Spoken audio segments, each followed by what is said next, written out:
Hello बच्चों, welcome back to my channel Aakash nursing academy. Hope you आप अच्छे होंगे। और फाइनली आपका जो सेकेंड राउंड का जो सीट चॉइस फिलिंग है वो स्टार्ट होने वाला है कल से। तो आपको किन बातों को रखना है ध्यान ताकि कि आपको कॉलेज मिल जाए, और किन को 500 फीस कटाना है और किन को 5000 कटाना है, इन सारे चीज़ पे बात करेंगे। तो चलिए हम स्टार्ट करते हैं। जैसे कि हमने इसके ऑफिशियल साइट पे आया हूँ और ऑफिशियल साइट से ही हमने एक जो काउंसलिंग बुलेटिन है वहाँ से आप डाउनलोड करके आप देख सकते हैं कि किन को 500 पे करना है और किन को 5000 पे करना है। तो चलिए पहले हम इस बात पे क्लियर करते हैं किन को 5000 और किन को 500 देना है।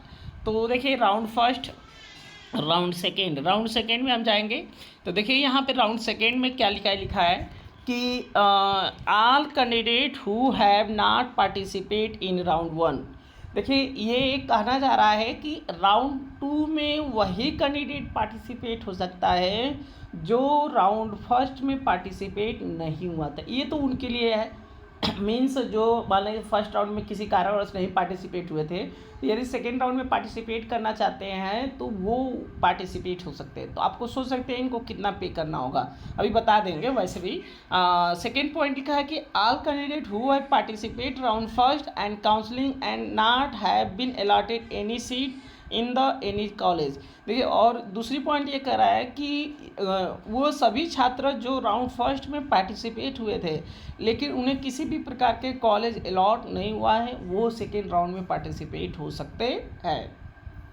All candidates who have been allotted seat in college and have been selected one of the option two as accepted allotted seat and want to upgrade to participate round two the counseling floor। ये कहना चाह रहा है कि वे सभी student जो अपने seat को अपग्रेड कराए थे पार्टिसिपेट होने के लिए राउंड टू में, तो वे इस काउंसलिंग में पार्टिसिपेट हो सकते हैं। तीसरा पॉइंट लिखा है कि all candidate who have been allotted seat college has been selected option 3 decline allotted seat and want to participate round two counselling choice decline. ये तीसरा पॉइंट कहना चाह रहा है कि वे सभी छात्र जिनको कॉलेज मिल गया था और वे अपने सीट को डिक्लाइन कराए थे, वे डिक्लाइन कर काउंसलिंग 2 में पार्टिसिपेट कर सकते हैं। आगे देखिए, following the candidate will not be eligible to participate round two counselling. मतलब कौन सी स्टूडेंट इसमें पार्टिसिपेट नहीं हो सकता है। देखिए लिखा है candidate who have participate round one and have be selected one option and allotted seat and do not wish participate round two counselling freeze. ये कहना चाह रहा है कि यदि वे स्टूडेंट जो राउंड फर्स्ट में पार्टिसिपेट हुआ था और उनको कॉलेज मिल गया था और वो ऑप्शन वन को फ्रीज कर वो अपने सीट को अपग्रेड नहीं कराए थे सेकेंड राउंड में, तो वे पार्टिसिपेट नहीं होंगे। ये चीज़ें था। रजिस्ट्रेशन कैसे करना है ये सारे प्रोसीजर तो जानते हैं। Following step completed not participate round one country. हाँ ये तो आपको पता है ये सारी चीज़ें। हाँ थोड़ा सा फीस को लेकर हम देख देते हैं। हाँ यहाँ लिखा है candidate can also update their gender information fill wrong and from the filling on the application form. हाँ वहाँ पे जो जेंडर है वो आप उसको अपडेट कर लिया करिए। Candidate can update his category, अपने कैटेगरी को भी अपडेट करना है।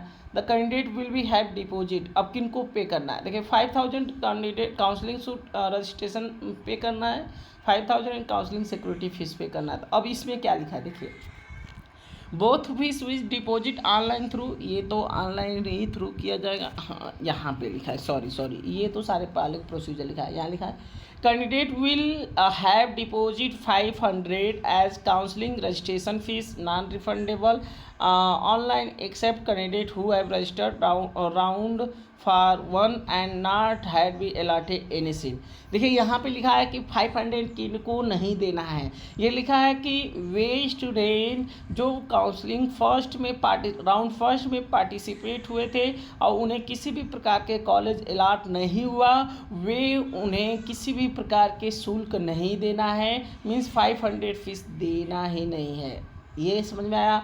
अगली पॉइंट देखिए लिखा है candidate is required to deposit counselling security fees of INR 50,000 except. ये कहना चाह रहा है candidate require deposit counselling security fees 5,000 except, मतलब 5,000 किसको डिपॉजिट करना है एक्सेप्ट किनको छोड़कर 5,000 जमा करना है। Candidate who have accepted and completed to admission process round first and option participate round 2 float. देखिए यहाँ पे लिखा गया है कि यदि कोई स्टूडेंट फर्स्ट राउंड में सीट अलॉट हुआ और वो अपने राउंड फर्स्ट को कंप्लीट किया, और राउंड फर्स्ट कंप्लीट का मतलब ये है कि डॉक्यूमेंट वेरिफिकेशन भी कराया और राउंड फर्स्ट को कंप्लीट किया, उसके बाद वो पार्टिसिपेट हुआ राउंड 2 में मीन्स फ्लोट का ऑप्शन करके, तो उन्हें फीस 5,000 नहीं कटाना है, केवल 500 ही फीस कटाना है। Candidate have decline an option to participate in round 2। वे स्टूडेंट जो अपने सीट को डिक्लाइन कराए थे वो ऑप्शन 2 में पार्टिसिपेट होने के लिए, उनको भी ये 5,000 नहीं पे करना है। Candidate who have registered round 1 and not been allotted any seat in college. ये कहना चाह रहा है कैंडिडेट हु रजिस्टर्ड राउंड 1 में जो रजिस्टर्ड हुए थे उनको किसी भी प्रकार का सीट अलॉट नहीं हुआ था, उनको भी 5,000 नहीं पे करना है। After the successful registration candidate can be proceed next step in the preference choice filling. ये तो सारा चीज़ें हम जानते हैं, तो होप यू ये सारी चीज़ समझ में आ गई होगी कैंडिडेट।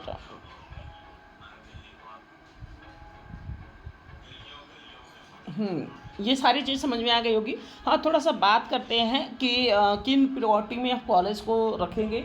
तो देखिए भाई, आप जब भी कॉलेज को चॉइस फिलिंग करें तो सबसे पहले ये तय कर ले कि हमें किस कॉलेज में एडमिशन लेना है, और एडमिशन जो है वो अपने बजट के अनुसार ही चॉइस फिलिंग करें। चॉइस फिलिंग का मतलब ये है ना कि बाद में अगर कॉलेज में गए तो पता चला कि 9 लाख फीस है, अरे यार हम इस कॉलेज में 9 लाख है, हम नहीं पे कर पाएंगे, तो देखिए भाई बाद में आपको बड़ी दिक्कत होगी। इसमें सीट जो एक बार अपग्रेड करा लिए हैं उनको दोबारा अपग्रेड नहीं करना है और उन्हें वो कॉलेज लेना ही है लेना, तो आप बहुत ही ध्यानपूर्वक वही कॉलेज को सीट अलॉटमेंट करिए, चॉइस फिलिंग करिएगा जो अपने बजट और अपने रैंक के अनुसार ही हो।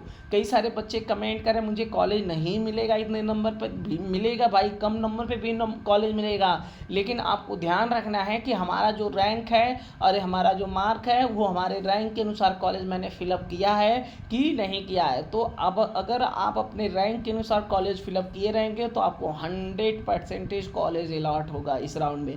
और अपने दिमाग में ये भी रख लीजिएगा, सेकेंड राउंड में जिनको कॉलेज अलॉट नहीं हुआ, थर्ड राउंड में कोई चांस नहीं है, क्योंकि बची हुई सीटें होती है, अच्छे कॉलेज नहीं होते हैं और वे कॉलेज आप सोच सकते हैं कि ये कैसे होंगे। तो ये सारी चीज़ें हैं और होप यू ये सारा चीज़ समझ में आ गई होगी। वीडियो अच्छी लगी है तो चैनल को लाइक शेयर कमेंट करिएगा, ताकि आपके लाइक और शेयर से हमें मोटिवेशन मिलता है और आपके हर जवाब को मैं कोशिश करता हूं कमेंट को जवाब देने का, और मैं आपको अच्छे से अच्छे कॉलेज में प्रोवाइड कराने की भी कोशिश करता हूं। तो होप यू चीज़ें समझ में आ गई हो। चलते हैं, मिलेंगे नेक्स्ट वीडियो में नेक्स्ट टॉपिक के साथ।